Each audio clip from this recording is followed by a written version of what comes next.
Well, good morning from the main street of America, Route 66 through Oklahoma. And I got a problem, but it's a good problem.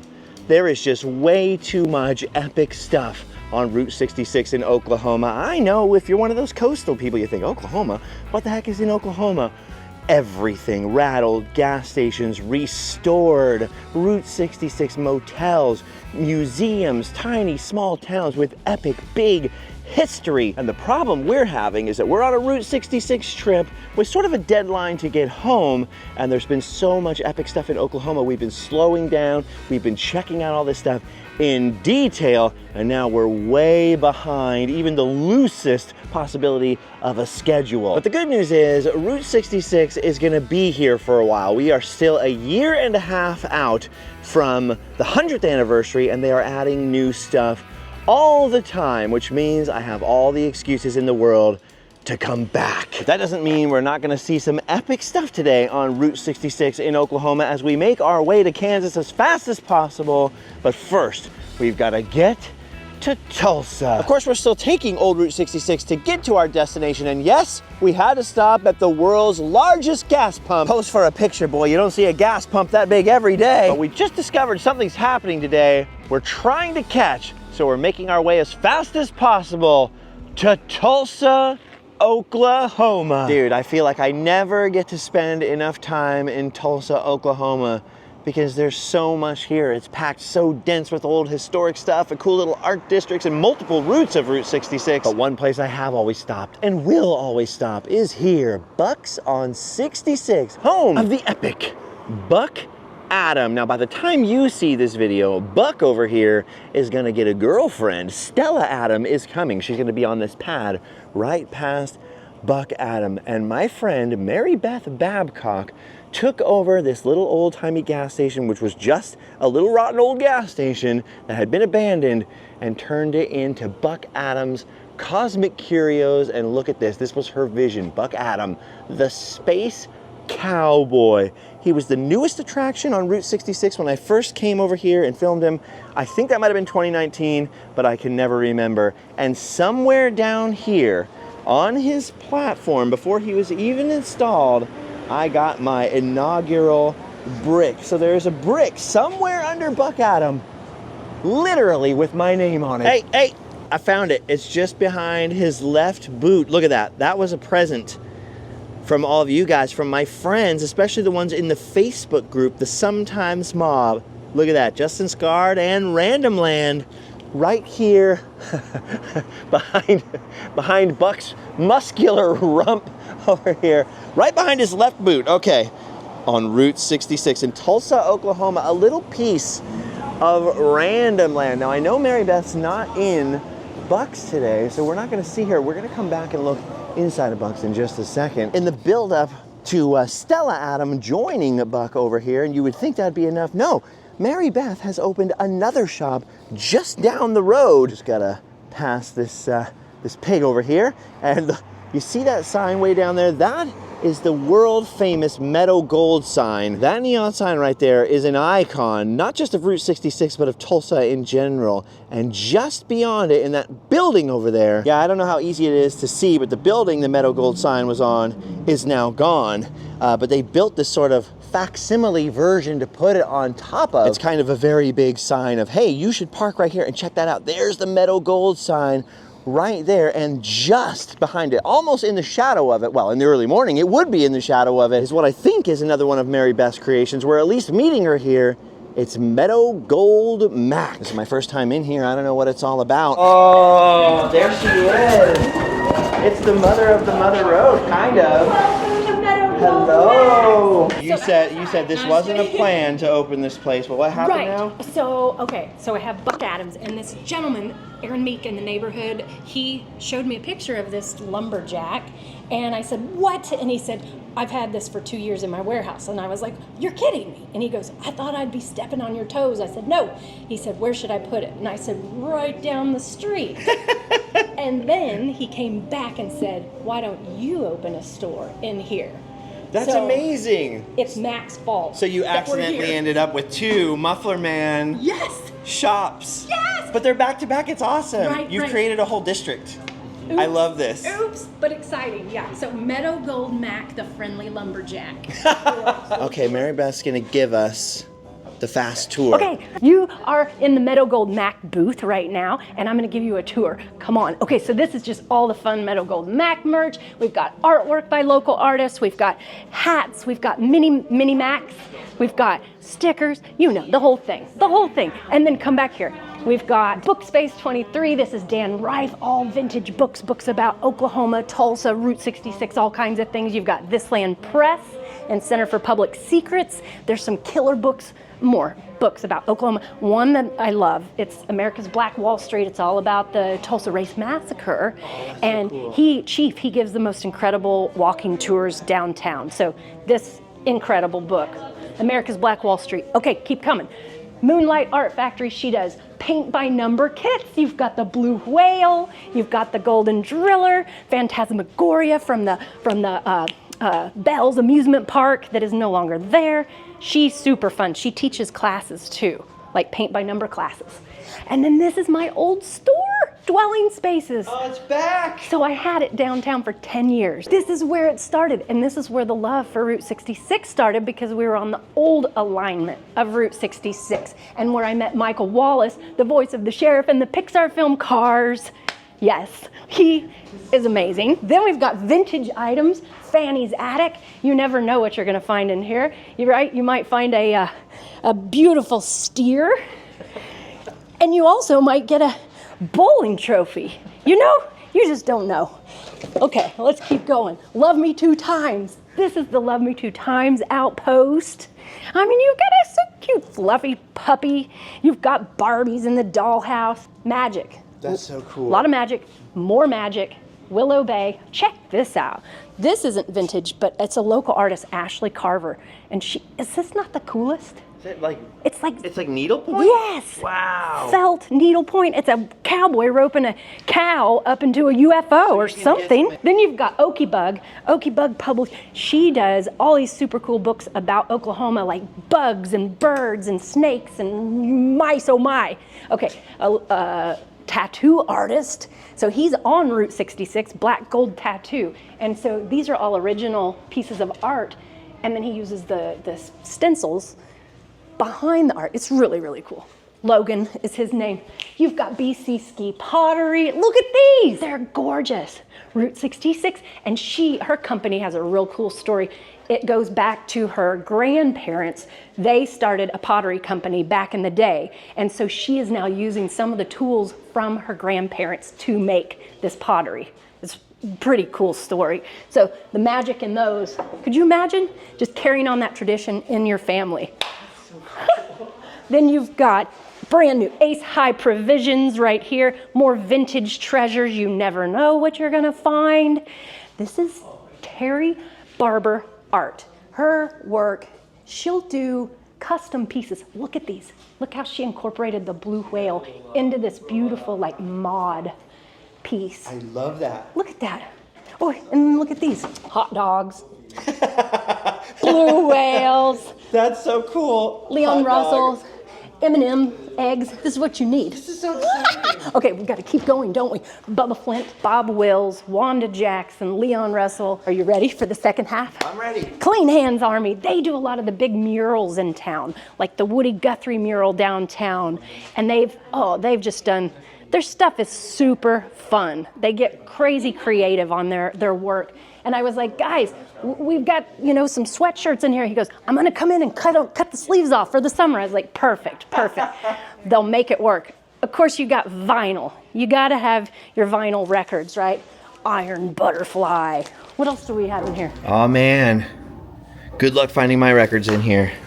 They're all sold out everywhere. How about the Beastie Boys? They celebrated their 30, I think like one of their albums, 30-year anniversary something. Doug and Linda's Music Emporium, which is named after their pets. Doug and Linda are these people's pets. I think you recognize this guy's work. Yes.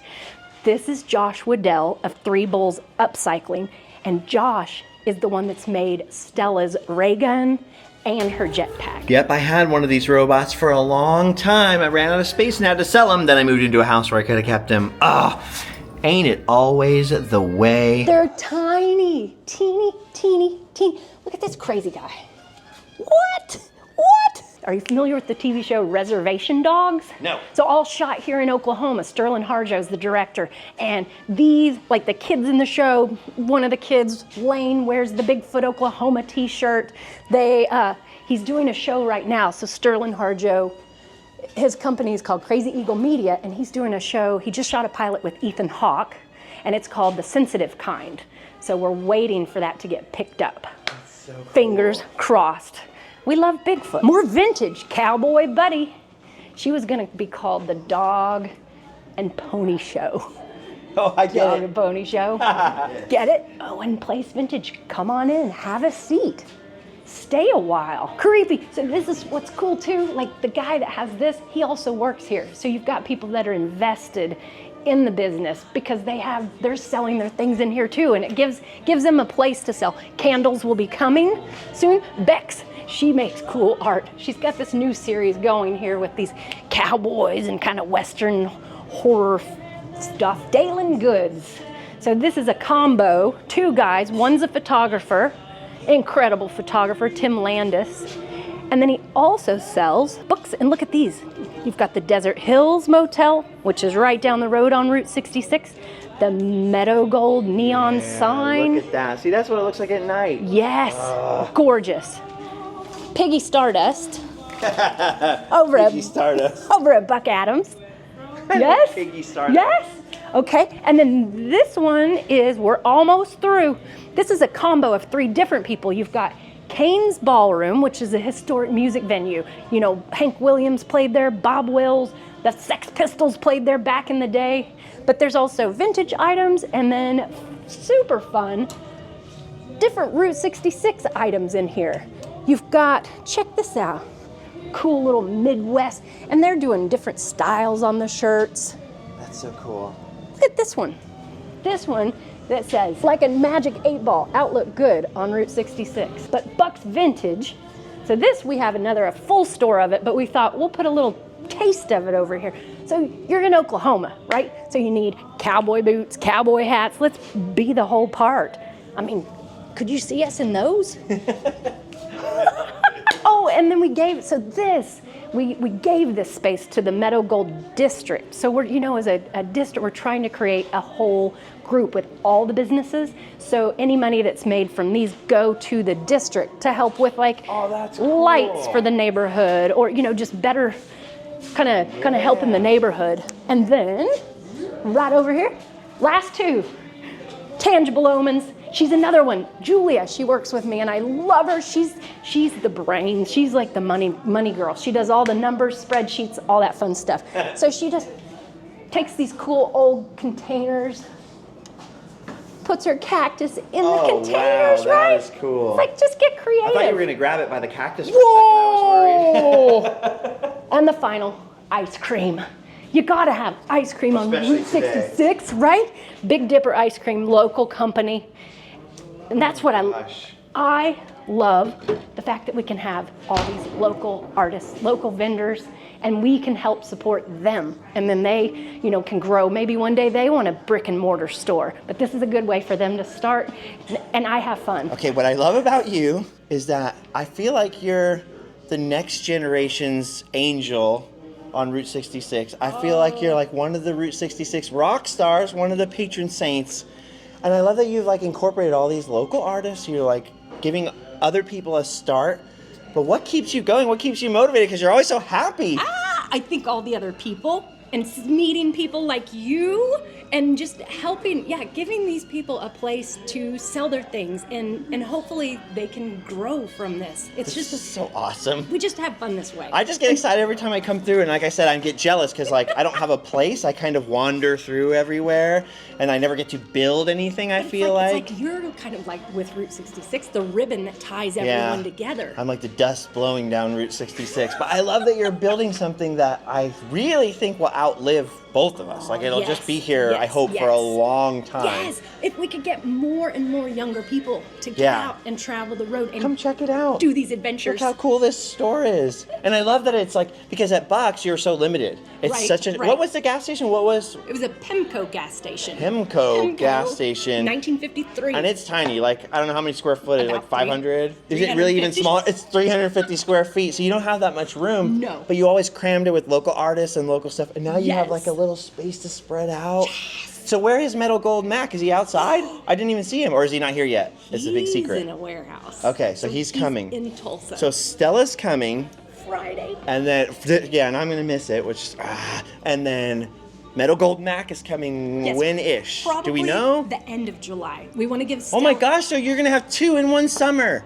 Oh my gosh, I gotta come back to Oklahoma in August then, so I can see the whole family. Yes, this please is come so back. cool. Thank you so much for the tour. Thank you. And we're getting some T-shirts over here. Yes. We gotta support. London grabbed a T-shirt before we were even done with the tour. He grabbed one and he was like, I could tell. He's like, this place is cool. I love it. I love it. If you can impress the 17-year-olds, you know this place is cool. Look at this. Justin Scott from Randomland I Adventures. feel so honored. First signature at Meadow Gold Macks. You guys don't know how frustrating it is for me to be someplace like this right before Meadow Gold Macks shows up and Stella Adam. She's coming any day now, which is just driving me nuts because I'm gonna miss the big celebration. There she is. She's gonna be right next to Buck. Dang it. Dude, look at this. They got the best freaking real estate in town. Like from the front door, you've got the Meadow Gold sign. You can see Bucks down the street, and then they're gonna have Meadow Gold Mac out here right in front of this rad freaking mural. So most of the time, I like to skip towns. Like I like to just breeze through LA. I don't like to linger there on Route 66 because you don't get that whole open road feeling. You don't get that mom and pop feeling. And it's kind of the same for Chicago and a little bit like that for St. Louis. But dude, Tulsa is worth a stop. If you're tempted to go, let's just pass it, big city, not quite the Route 66 vibe I was looking for, you're gonna miss out on some rad stuff down here, most of which Mary Beth is involved with somehow. But there's another event going on in Tulsa today we're gonna try to get to if we can possibly make it. First, we're gonna go back to Bucks real quick and look inside for something special, a little special Randomland Route 66 Easter egg in there. All right, Bucks on 66. Buck Adams Cosmic Curios. You heard the story from Mary Beth. This was her second store. And they used to rent a little Airbnb here. That's going away. But she's got a new project, a new Buck-themed project where people are going to be able to stay. Look at that. They got ice cream in the parking lot. And look at this tiny little building. Now, for such a tiny little space, I think she said, what, 300 square feet or something like that. She has packed it with so many cool cosmic curios. There are books. There are all kinds of stuff. And there's all kinds of people in there, so we're gonna have to wedge ourselves in kind of awkwardly. By the way, this is a new camera to me, so if it's all kind of wonky and weird angles and Dutch angles and things, I'm sorry, but that's just the way it has to be. Woo-hoo-hoo, full house. Hello.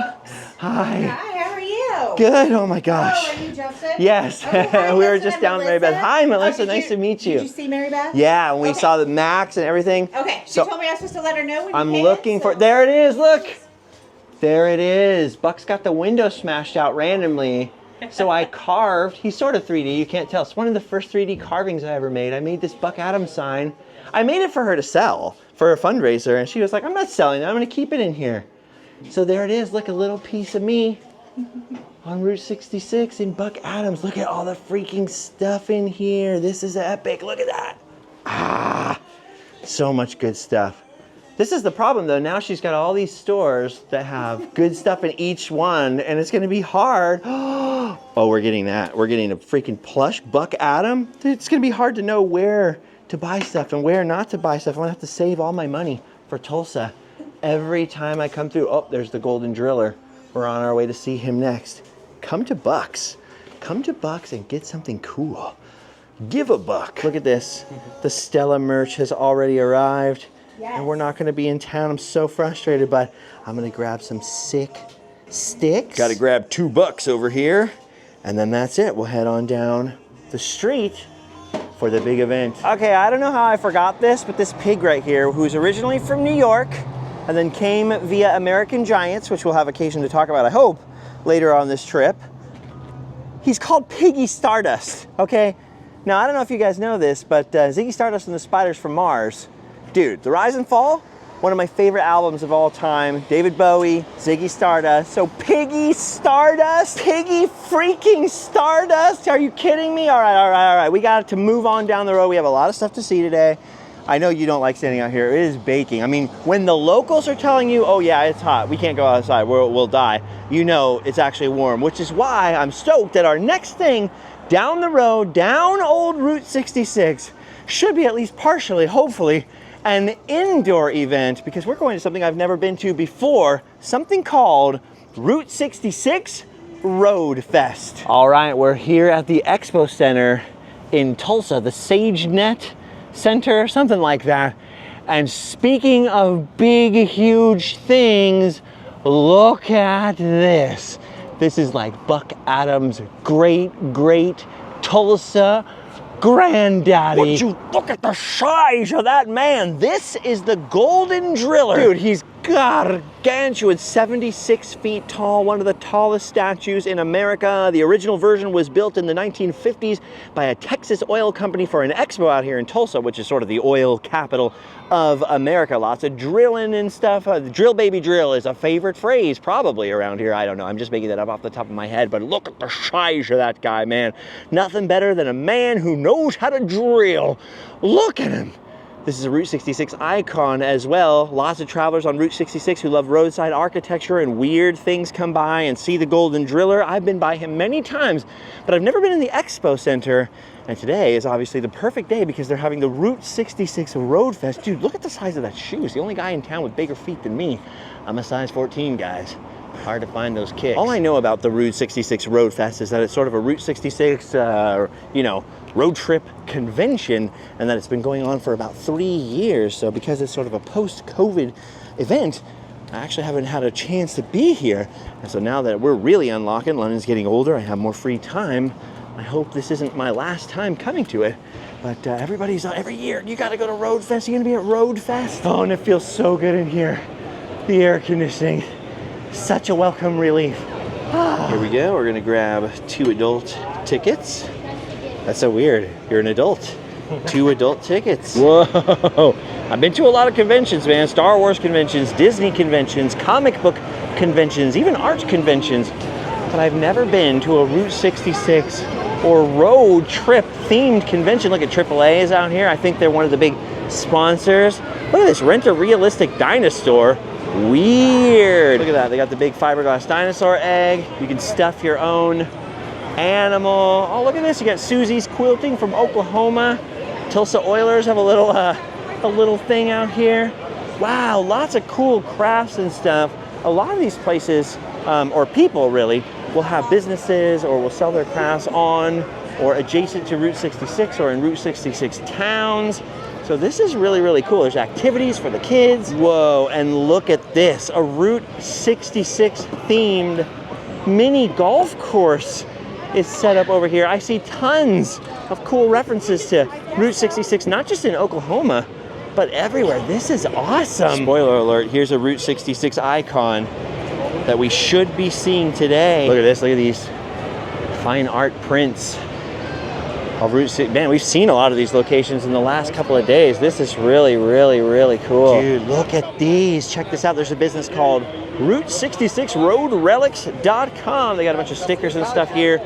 Check these out. Look at these old oil bottles. They got some old signs here. I love this. That is rad. Uncle Sam. Obviously, this could be its own whole full video because this is a lot bigger than I thought at first when we walked through the door. It's all spread out, so it looked like, oh, it's not that big. It's freaking huge in here. There's a lot of stuff. Oh, look at this old 1937 Ford V8 Oklahoma Highway patrol car.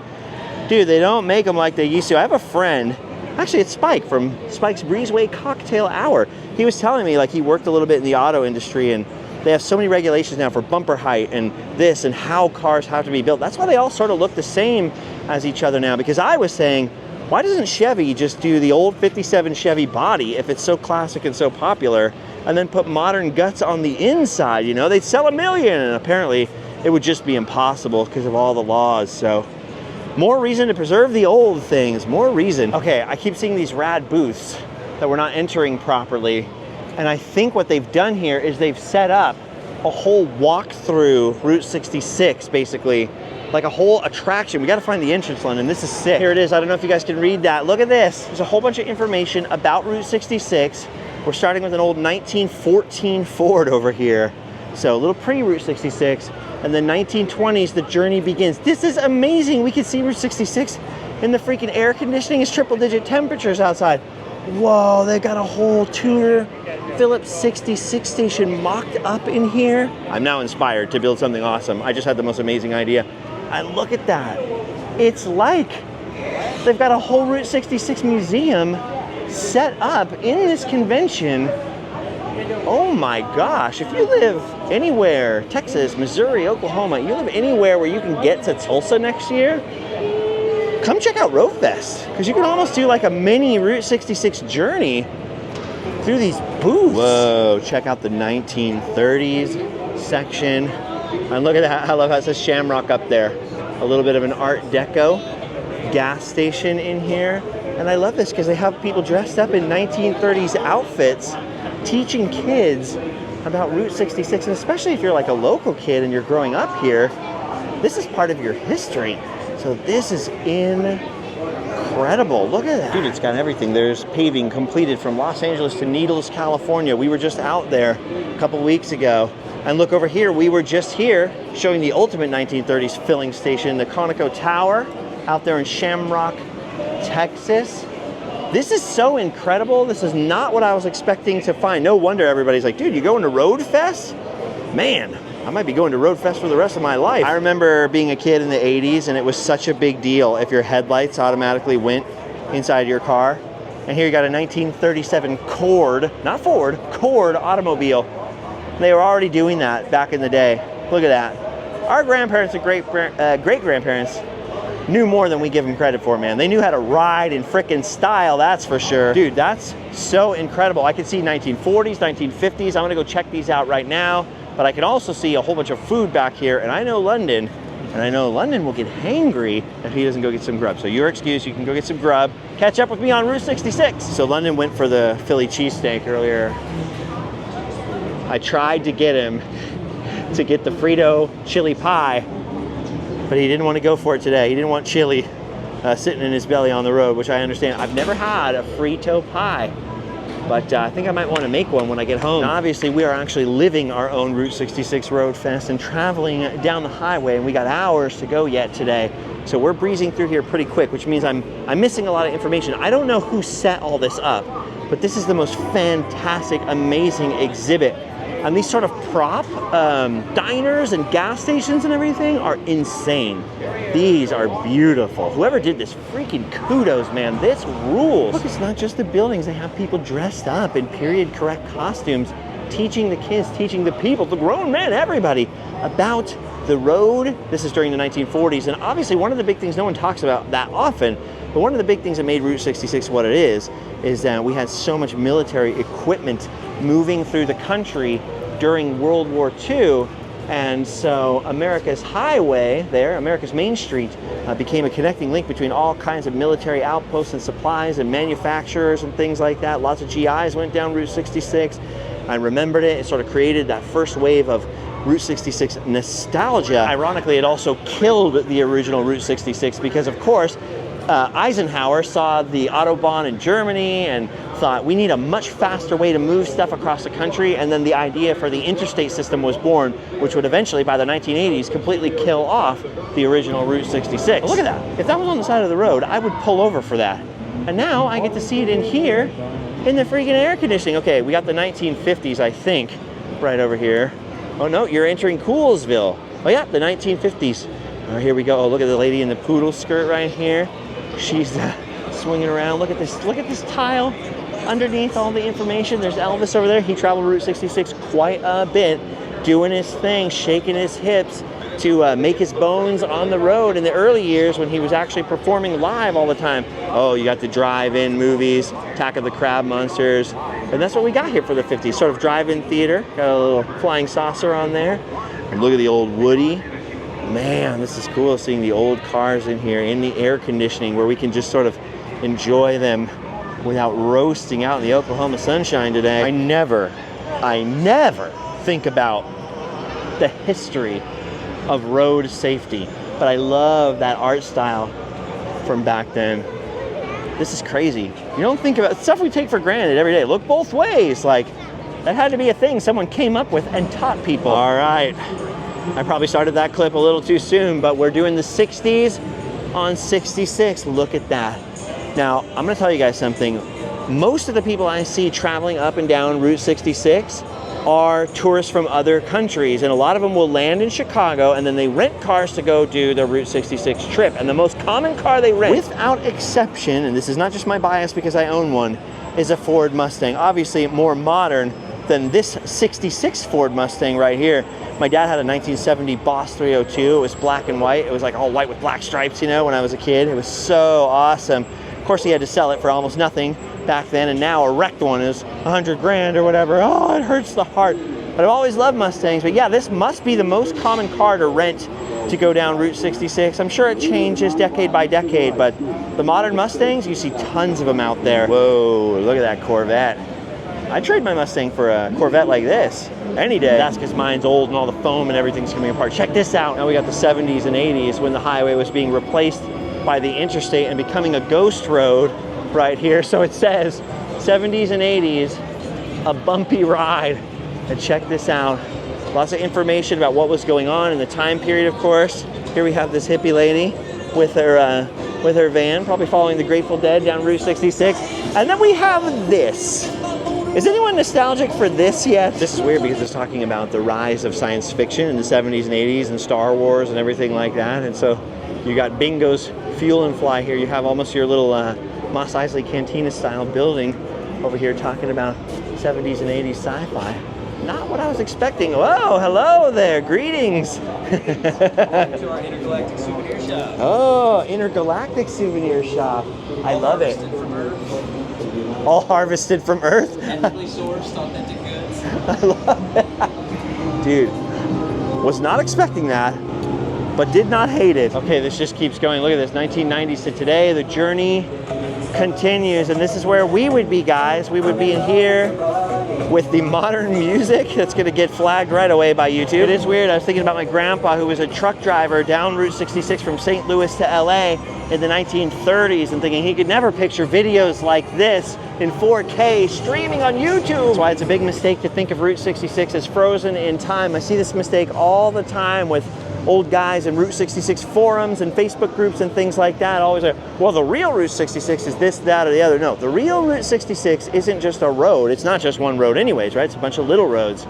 And the real Route 66 is mostly an excuse to make memories, to see America, to discover little pieces of history. You don't have to be hardcore. You don't have to go down to every stretch of original 1926 alignment to be a real Route 66 rebel. To me, the main thing is getting the rubber on the road, getting out on America's highways and byways, as I always like to say, and learn something about America. Okay, so yesterday we were here at the Threet filling station, and this is a really interesting exhibit about the Overground Railroad. It's about the Green Book that I was telling you about, the Negro Motorist Green Book. This is the way that Black Americans had to travel back in these time periods. During Jim Crow, after Reconstruction, it was very difficult for them to find safe havens and places where they are allowed to stay and do everything. It's a whole horrible part of our history, but a really important one to understand. There were all these great places along Route 66, which actually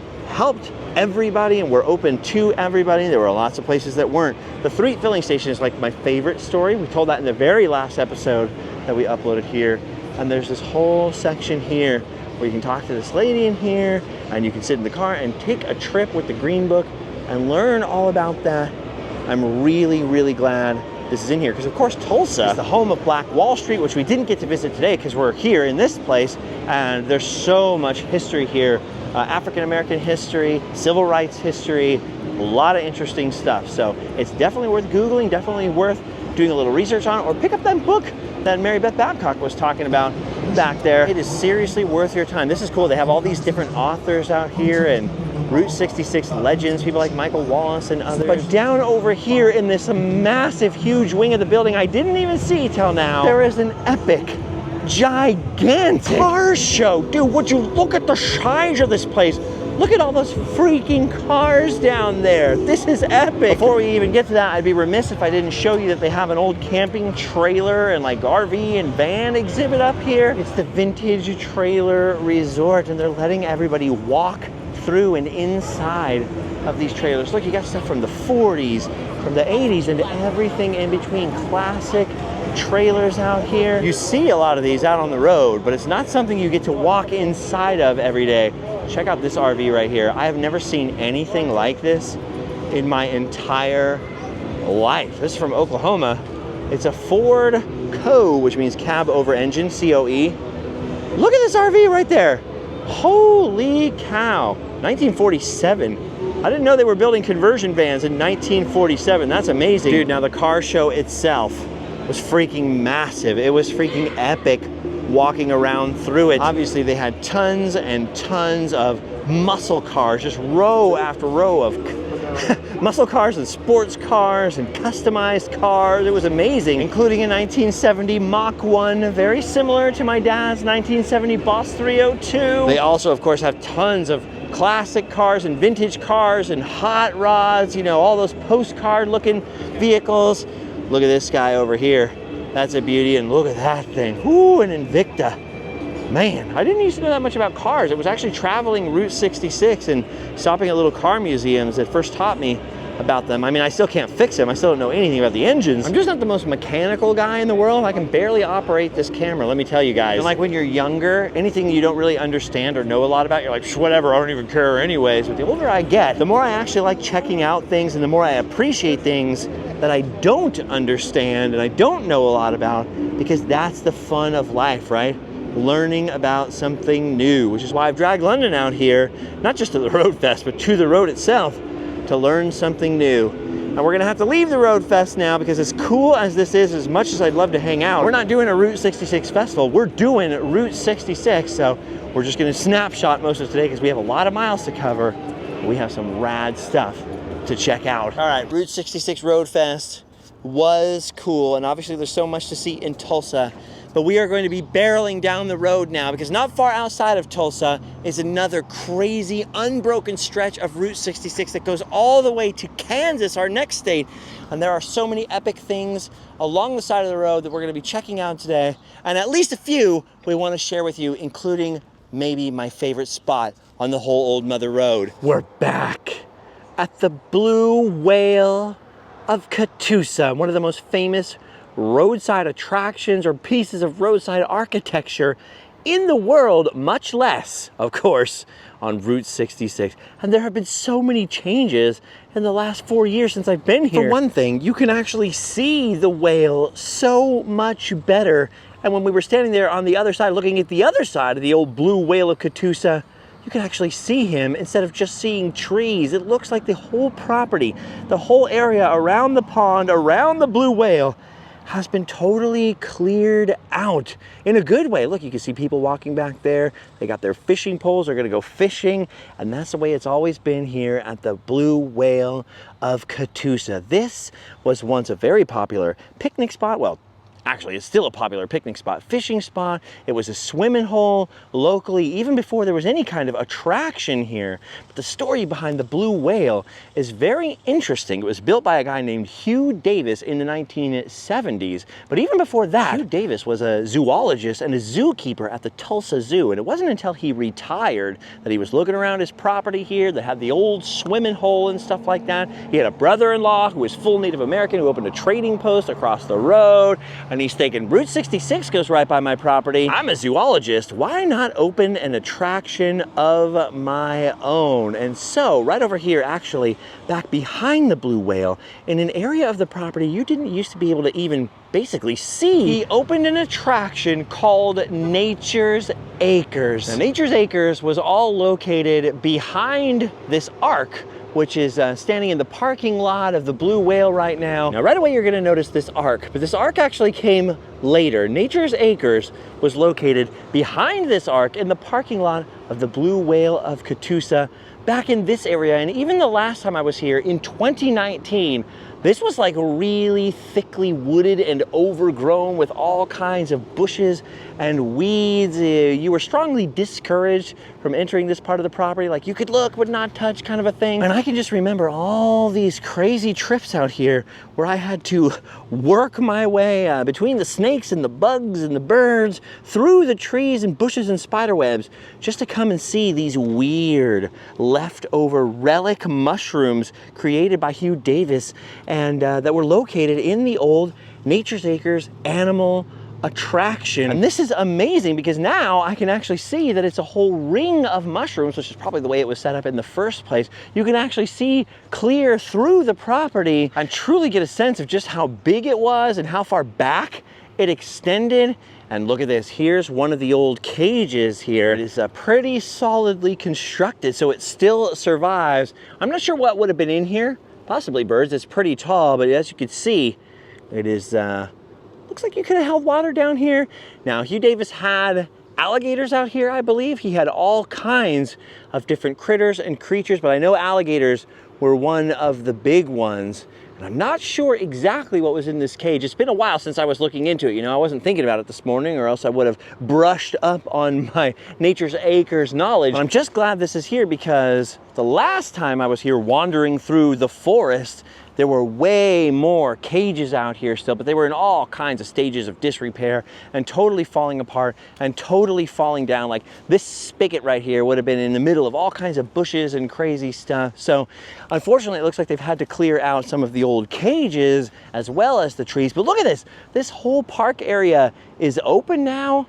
It looks beautiful. Somebody in the parking lot told me this, and I don't know if this is true, so take this with 100,000 grains of salt, because I don't know this story to be accurate. But the last time I was here, there was a mobile home back here, and I was told that one of the sons in the family was still living back here, and that's kind of why this was sort of not taken care of, and it was like, yeah, private, stay out kind of a thing. It really wasn't like meant to be inviting back here. But what someone in the parking lot just told me, and this is the part that I don't know if it's true or not, is that now the daughter has taken over the land. Maybe that's why we see the clearing out and all that stuff. Like I keep saying, the 100th anniversary of Route 66 is coming up. The Blue Whale of Catoosa is a major attraction on the old road, especially for this area, not to mention a beloved local attraction. So like I said on some earlier adventures from this trip, this is sort of a recon mission for me because I hadn't seen any information about the site being cleared or changed. If anybody out there knows the real story or can put me in touch with the family or anything like that, I'd love to know more about what's going on out here at the Blue Whale. But this is amazing because you can actually walk through and see the mushroom ring. You can at least see one of the remaining cages. And then of course, there's the Ark, which somebody told me not that long ago. They're like, dude, I think they bulldozed the Ark. Nope. Not bulldozed, I'm happy to say. It's still up there. I believe the Ark came a little while later in the story of the animal park here that started when Hugh Davis retired from the Tulsa Zoo. And this was called Animal Reptile Kingdom, ARK. Ark. And obviously animals were housed in there. You can still see some of the caging. And here was the old turnstile entrance or exit. Look at this. There's a little piece of an old hand-painted Nature's Acres sign left over. Oh, please, somebody get that out of the dirt and hang that back up. Look, you see the signpost right here? See that? Nature's Acres? I know it's upside down, but if we go to the other side, it's hard to see. This is amazing. Clearly somebody has come out here and not just cleaned it up, but somebody is obviously interested in preserving a little bit of the history of the whole place. The Blue Whale has been sort of restored. It was falling into disrepair because the family couldn't run the attraction after sort of the 80s, you know, when the old Route 66 got bypassed. There's no tourists and no money coming in. And so it just became kind of a local thing. Catoosa was a lot smaller back then, and they had to shut the attractions down. And obviously, as you can see here, they fell into disrepair, disuse. Well, the Blue Whale of Catoosa was so famous, it was easy to get, you know, the local Hampton Inn and some volunteers and Route 66 people to donate or volunteer their time and materials and clean it up, which just made it that much more of an icon by the era of social media or YouTube videos or people like me coming along. And that's just made it even more of an icon for the 100th anniversary of Route 66. But the closed animal attraction, I mean, nobody really cared about that. They were still a dime a dozen along Route 66, closed ones, I mean, even in the 90s and the early 2000s. But as we approach, you know, the middle of the 2020s, I gotta tell you, I am seeing less and less things like this, I don't mean like the Ark, I mean like the actual animal attraction, it's really not the thing anymore, you know? And so now somebody is actually recognizing that, and they're preserving a little piece of this history. And I really hope they spruce up the Ark here, because like I said, animal attractions were a dime a dozen, but it's not every day you see a Noah's Ark that used to house animals, and it's not every day you see sort of a hand-built, homemade attraction like this. And to me, the Ark is every bit as interesting, as fascinating, and a piece of Route 66 history as the Blue Whale itself, which came along a little time later. The swimming hole was always there, but Hugh Davis, obviously a very creative guy over here and a busy guy, a guy who couldn't sit still. I know the feeling, I get it. He was the Mary Beth Babcock of his day, apparently. Decided to give his wife Zelta a special anniversary present. See, she collected little whale figurines, and so to plus up the whole animal attraction, and of course to add to the swimming hole, the Blue Whale of Catoosa was born. Dude, the first few times I came out to the Blue Whale of Catoosa, you know, in sort of the early 2000s and then the 2010s with the early Randomland videos out here, every time I was out here, I was pretty much alone. There'd be looky-loos, there'd be people pulling over from Route 66, snap a photo or two. Every once in a while you get some picnickers, but I love that over the last few years I've seen the little snack shop and gift shop reopen. I'm seeing the property cleared out. The thing is so much better maintained. More better maintained, weller maintained. I mean, there's still some stuff that could be patched up and could be fixed, like you know, the whale there on the entrance to the ladies' restroom. But for the most part, seeing this path cleared out, this whole trail that goes around the side of the lagoon there to look at the whale, you used to basically climb through trees and try to peek your camera through all the branches to get even a remotely clear shot of the whale from that side. And now, as you saw in the very beginning of the video, we could just cruise over there. This is freaking awesome. London and I were out here exploring. I was showing him all this first, and normally after he sees a place and takes a few pictures, he wants to get in the car, but he's been sitting over there in the picnic area in the shade, just kind of, you know, browsing the phone, having a drink, having a snack, enjoying himself. And so, you know what? The Blue Whale works. Even on modern 2020s kids, they want to get out, they want to check it out, they want to soak up the vibes of the Blue Whale of Catoosa. Oh my gosh. It feels so good to be back in here. I love this blue whale. I feel like Jonah coming home into the whale's mouth. And I love that you can still see where people used to slide down in the pond when more people were allowed to swim here. You can still see the back deck, which was the sort of diving board for the blue whale. You can still see the ladders where you could climb back up onto the whale and then dive back off. But something has changed on the whale itself. First of all, you got this vinyl flooring underneath us, which is nice because the old wood was a little ropey when I first came here. No more ladder up to the tail, new sort of plastic or vinyl flooring. You can still see some of the old wood through the floor, so it's still down there. It's still in its original condition. Probably could use a full restoration at some point, but let's put that off for a while. What actually changed, and the thing I'm kind of, I don't know whether I'm disappointed or relieved about, is look at this. They have blocked up the porthole to go stand up in the whale's head. You'll have to go backwards to my old epic Route 66 series or to an old Randomland, maybe from 2019, to see what it looks like up in the whale's head. But you used to be able to climb up there. For the longest time, you were allowed to write your name up on the inside. And yes, you were allowed, because I did always ask whoever was up there at the gift shop. I wouldn't say you were super encouraged to do it, but you were allowed. And one time I was even handed a Sharpie right up there in that little shack for the purpose. I noticed signs out front today that said, "Writing on the whale is prohibited," you know, City of Catoosa or whatever. And so I don't know whether it's family owned anymore, or it's a joint venture between the city or the county and the family, or a private group. It's a little confusing. The lines are a little bit blurry, and there's not much signage to tell the tale. So I wish I could be more informative, but today I'm just here being appreciative.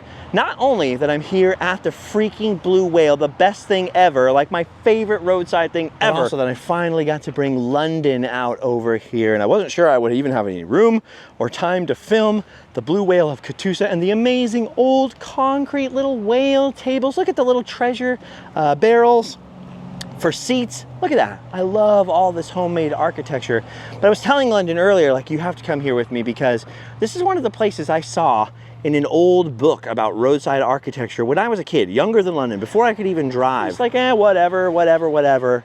And I saw this on the cover of a book. I can't even remember the name of the book. And I was like, oh my gosh, what is that? I have got to see that. Where is that? Same book had like the Pee-wee dinosaurs and all kinds of other roadside architecture. And I can't even remember if it was the front cover or the back cover, but the blue whale was on it. And this is one of the things that inspired me. Like, there's so much rad stuff out there in the rest of the country. I live right next door to Disneyland. I grew up right next door to Disneyland, and I love big, you know, obviously we have Monstro, we have all kinds of, we have our own whale out there, we have a mountain, we got the Matterhorn. So I've always been inspired by that stuff. You know, I've grown up looking at it from over the fence, but that always made sense to my childhood mind. You know, Walt Disney, for all that it was sort of Mickey Moused in the beginning, could afford to build a place like Disneyland. When I discovered that there were people out in America that just randomly built stuff like this on their property, mostly just for the fun of it, that blew my mind. That changed my whole, dude, that rocked my world, right? And that is a big part of, I think, the seed that would later grow into doing Randomland. Look at all this cleared area over here. I saw all these families out here picnicking, running around. I saw kids out here fishing and stuff. You know, some of the old stuff is falling apart. The whale could probably use some structural reconstruction at some point, but somebody's clearly taking care of the property. Obviously, locals that have grown up here have always appreciated it and wanted to see it revived. I just talked to a woman and her daughter, about the same age as London, who came all the way from Ohio to drag her daughter to come see this because she's like, this is the kind of stuff we used to do when we were kids. You know, you've got to check this out. So it continues and it continues and it continues down the ages, down the centuries. And you think about it, and old Hugh here, maybe it was purely as the ultimate blue whale collectible for his wife for their anniversary present, as the legend goes. Maybe he just did it for the heck of it. Whatever the motivation was, his kids grew up here. They grew up with the swimming hole. Maybe he really wanted it to exist for the local kids. Who knows? Whatever the motivation, like I was trying to say, he created something that has lasted through generations. It has made generations of memories. It is a great, wonderful, peaceful spot to stop, to relax, to get out of the car, to have a snack, maybe buy a Blue Whale t-shirt. They were actually sold out in there in mine and London sizes. So we bought Allie an old school Blue Whale t-shirt since she's back at home, which is probably a good thing because it's about 1 billion degrees. Even in the shade today, she would be melting. Now I brought my own son here to enjoy it. What do you think, son? It's cool, big. It's still hot though. Every time a camera's on, you're like, cool, big, nice, good. Why? I don't know. I keep telling people you talk so much if there's no camera, and people are like, oh, you can tell he hates being on camera. I know you don't mind being on camera. I know you just don't like talking on camera. But come on, for the blue whale, you can appreciate this, right? I don't know what else to say except that it's cool and large. And you like it? Yeah. He likes it. Success. Do you think coming here and looking at the blue whale will be a memory that you will have forever? Kind of an unforgettable piece of architecture, at least. Yeah. Okay, well, there you go. We've got London's review. Look at that. We got the London thumbs up. He's 17. He wants to be home playing video games with his friends, man. Come on. If he can give it a thumbs up, you should bring your kids out here, too. If you can, if you can. Man, this was always so dense. I never noticed how beautiful the whole property was. Whoever is taking care of this now, man, is doing a fantastic job. The son, the daughter, the city, whoever it is. It's kind of incredible. I'd love to have more information. I always say that. No one's ever reached out. It's one of those weird black holes of information. Maybe it's a locals only thing, but I'd love to have more information on the Blue Whale of Catoosa now in 2024 and who's running it and what's going to happen in 2026. Is there going to be any more preservation on the site? I'd love to sit here and ponder it and talk to the lady in the gift shop about it for more time. I spent a long, long time at my favorite place in the world, the Blue Whale of Catoosa. But before we get to Kansas, there's a lot more for the two of us to see and a couple more things to share with you. So let us get back on old Route 66 and blast down these old highways through some of the coolest, quaintest little small towns in Oklahoma, in this part of the middle of America. And of course, lots of historic parts of old Route 66 are gonna go flying by. Just talking to a few more locals who were bringing their kids, who now live in California, out to see the blue whale and visit. And he was saying he remembers being a kid and dealing with the family that owned it, and he remembers that the swimming hole and the blue whale were always free. They were not part of the paid attraction over there with the snakes and the alligators and all that stuff, which he can remember well.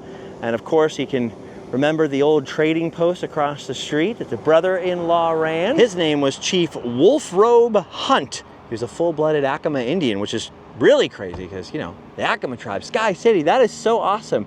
You see the trading post is still there, but it's been closed for quite a while. I wonder if that's still in the family too. It'd be neat to see it restored. All right, we have pulled over to the sleepy little town of Chelsea, Oklahoma. Not much going on along the side of the modern highway today, but remember, Route 66 was once the major Chicago to LA highway. This was a major route to get across the country, and the traffic here was actually so bad at one point that it was very, very difficult if you were a car to get, say, from this side of town over Route 66 and the railroad tracks to the old downtown, which is way down over there, and forget it if you were a pedestrian, not just because of how long it would take for you to get a light or find a place with a light to cross over, but there were so many cars traveling down this highway. I mean, picture a modern interstate going along through the middle of this sleepy town that it was so unsafe for pedestrians that in a number of places along Route 66, they built these pedestrian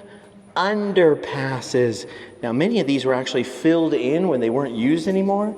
Chelsea's is special because it still survives down here. They've got all kinds of local history murals and this big old white wall where people sign their names. There's crickets chirping down here. So, of course, I had to bring London to this very special place, very special part of Route 66 history. Sign our names down here once more, and continue on down the road. Yeah, they definitely must repaint it from time to time because I can see lots of rude messages and there's a lot of white space that I don't remember here. But we got Randomland 2024, I'll sign my name right there.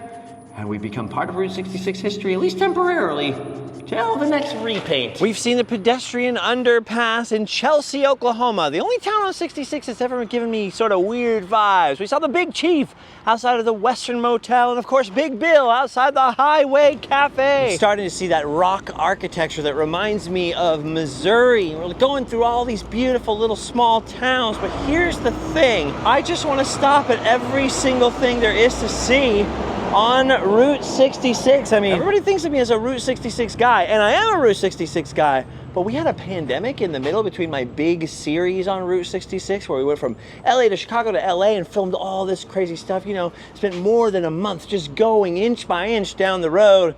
And then I did portions of it in 2019, little portions in 2021. But I'm just realizing now how many years it's been since I've been through some sections and how much there is to see. And I keep having to remind myself of this. It's not the destination, it's the journey. I think when most people say that, they mean, hey, it's not about getting to Chicago, man. Slow down, cruise. It's about the journey. But for me, it also means, hey, man, you don't have to stop at every little thing. You don't have to show every little thing. You don't have to film everything. You don't have to describe and tell every story this time.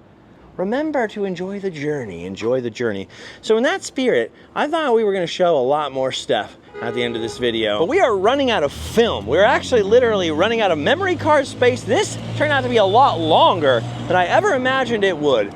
So we're going to go to just 2 more stops. If you want to see this section of Route 66 covered in a lot more detail, there is, of course, the epic Route 66 playlist on this channel that starts all the way back in 2016 and blasts all the way through to the present. I will be back. So if you're familiar with Route 66 and you didn't see your favorite part of this road, don't worry, we will definitely get to it. This is one of my favorite parts of the road now. This is the Ribbon Road or Sidewalk Highway. It was originally paved in 1922 and was only 9 feet wide. There were actually many sections of Old Highway that were paved only the width of basically 1 car that were later replaced in 1937. And this is the only stretch of an old Route 66 portion left in Oklahoma.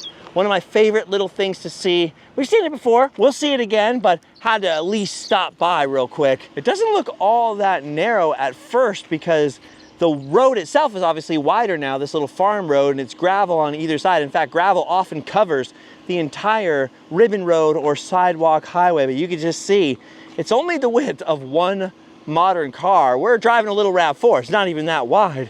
It's a very small, dinky little section, and look at this.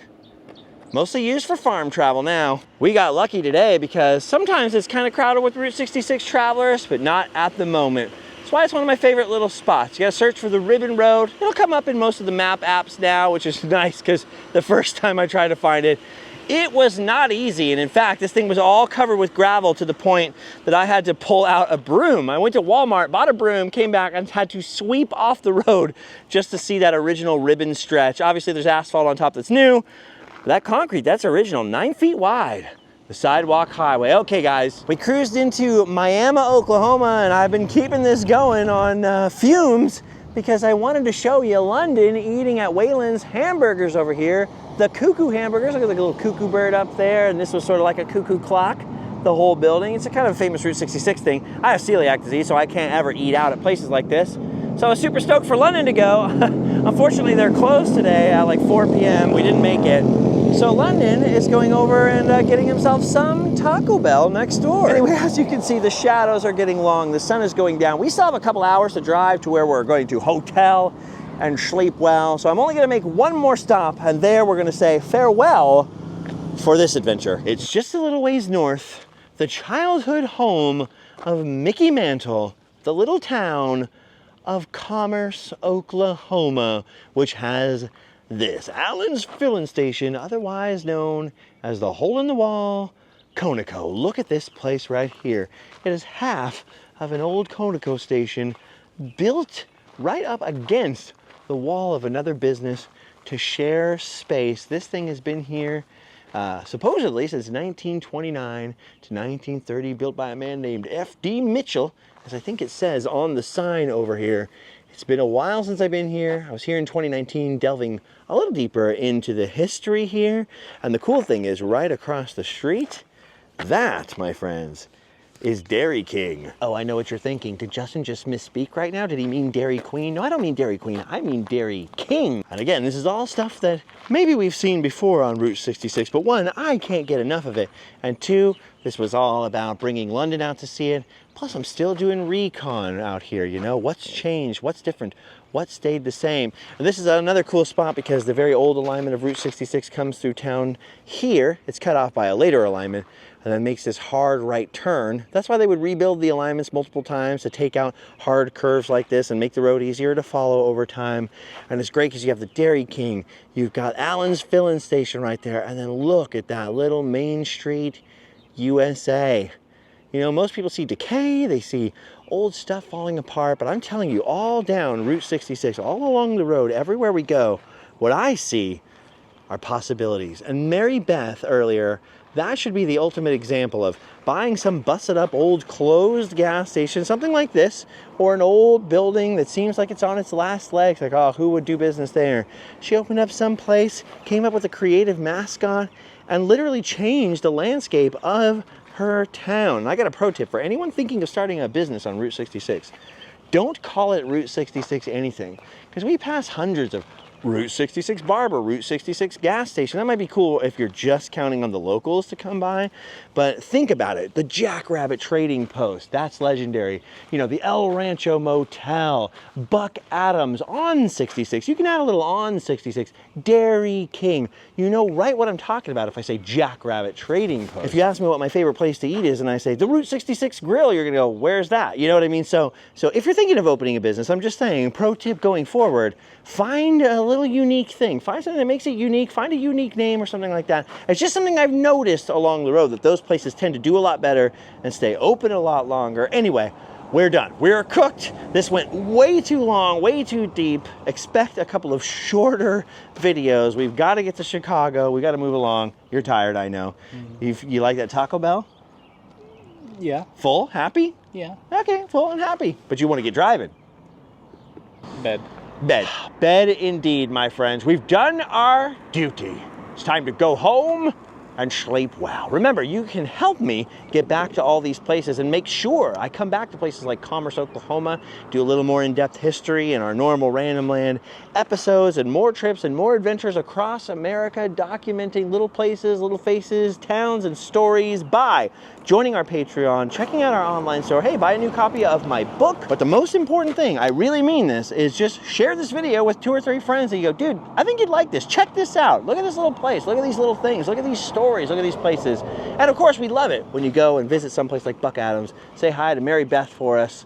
Come on down Route 66. Bring your kids. If you don't have any kids, have some kids and bring them down Route 66. All right, guys.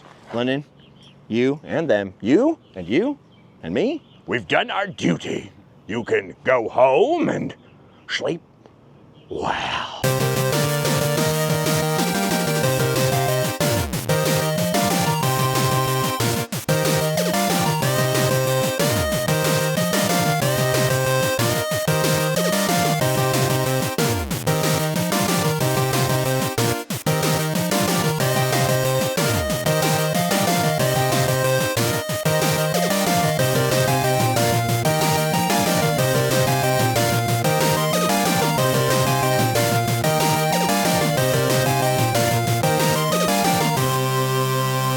Where's keys detected vehicle? We're in the freaking vehicle. What is it? What does that mean? I love that your character is just now one word caveman talk.